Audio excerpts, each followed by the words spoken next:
আল্লাহ তাআলা যেন বান্দাকে বলে, বান্দা বিশ্বাস করো আমি তোমাকে জান্নাত দিতে চাই, আমি তোমারে মাফ করতে চাই। বান্দা তুমি বান্দা তুমি আমার দিকে তুমি একটু দেখো বান্দা, যে আমি তোমারে মাফ করার জন্য কত আয়োজন করছি।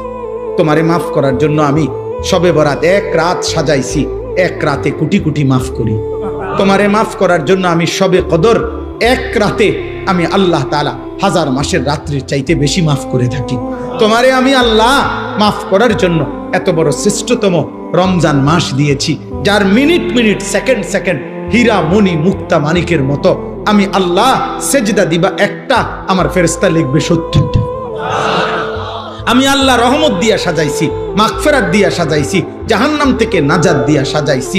আমি আল্লাহ বৃহস্পতিবার দিবাগত রাতে গুনাহ মাফ করে থাকি। প্রত্যেক দিন তাহাজ্জুদ নামাজের ওয়াক্তে গভীর রাতে কোটি কোটি বান্দা আমি মাফ করি। তাহলে মাফ করার জন্য প্রতিদিন রাত্রে ঠিক করছি, বৃহস্পতিবার রাত্রে ঠিক করছি, শবে বরাত ঠিক করছি, শবে কদর ঠিক করছি, পুরাটা রমজান ঠিক করছি।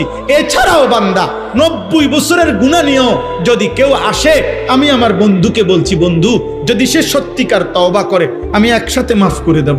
আসমান পরিমাণ গুনাহ নিয়ে আসলে মাফ করে দেব, পাহাড় পরিমাণ গুনাহ নিয়ে আসলে মাফ করে দেব, জমিনের বালুকণা পরিমাণ গুনাহ নিয়ে আসলে আমি মাফ করে দেব।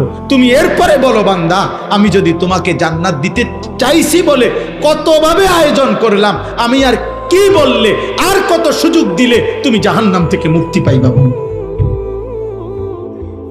আমি যদি বলি যে তাকে ভাই তোকে আমি আর কতবার বললে তুমি আমার কথাটা শুনবা। কোরআন শরীফে একটা আয়াত আছে, সাংঘাতিক কলিজা ছেঁড়া আয়াত, আমার এটা বেশি মনে হয়, আমি অনেকবার বলছি। কোরআনুল কারীমের একটা আয়াত আছে, সূরা